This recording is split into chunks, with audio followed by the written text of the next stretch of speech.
Hey guys, Gimmick here and welcome to episode 34 of the Weekly Roundup. I have a few topics for you this week, and the first one is to do with Disney. Now, they paid around $4 billion last year for LucasArts, and they're already closing the games division of the company. The games development team were apparently making games such as Star Wars 1313 and Star Wars First Assault. These games unfortunately now aren't being made at all, although it is open for other companies to take on the projects and make them as games if they do wish. But, you know, the really bad side of this is that 150 staff have been laid off, very, very talented staff that have created some awesome games over the years that they have been developing.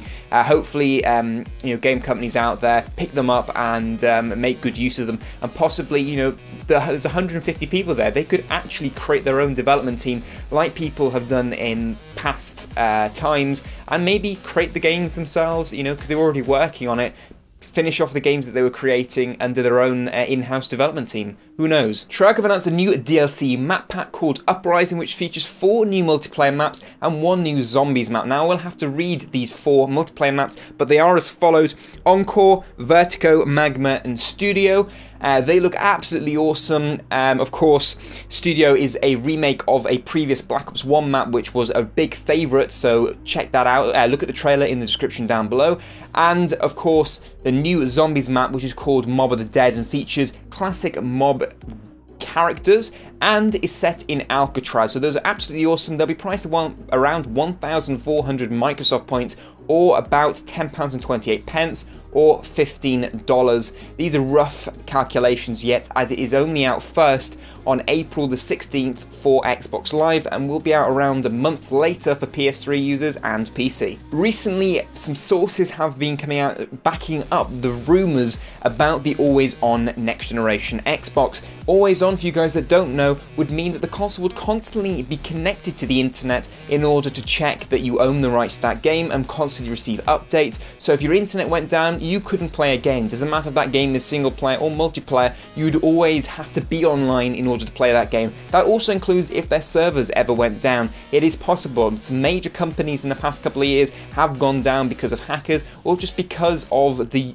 heavy usage that is in the gaming community. You know, SimCity, the guys over there didn't expect the amount of users to be using it on day one, and guess what? The servers slowed down. People couldn't connect. Guess what? People couldn't connect. They couldn't play the game. So as you can probably see from that, there are a lot of angry people regarding this claim.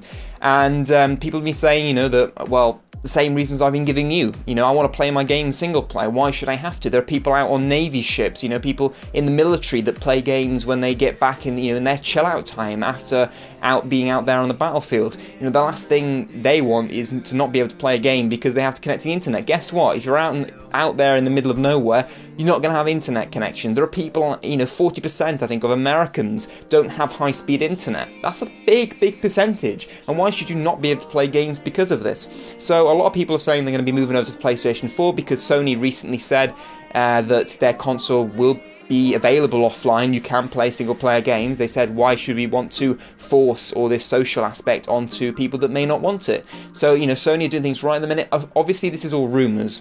Xbox have, you know, kind of said that, you know, these are all rumours and we're not going to comment on them yet. But, you know, and more developers are backing it up, and even the developers that are unsure about this are actually saying that they've got no reason to deny the facts. They're just not sure enough to back it up, you know?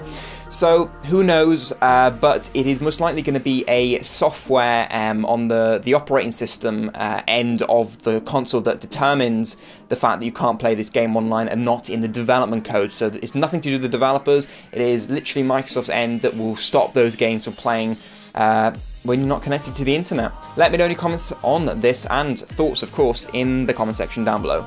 Now, just some light news to end this week's Weekly Roundup. You can now get a free Nissan charging station for your SimCity game, and not only will that increase the happiness of nearby businesses, as you'd expect, it's also green, which means there is no waste from the service at all. So, just a little add-on for your thing, but really it's just advertising for the Nissan Leaf.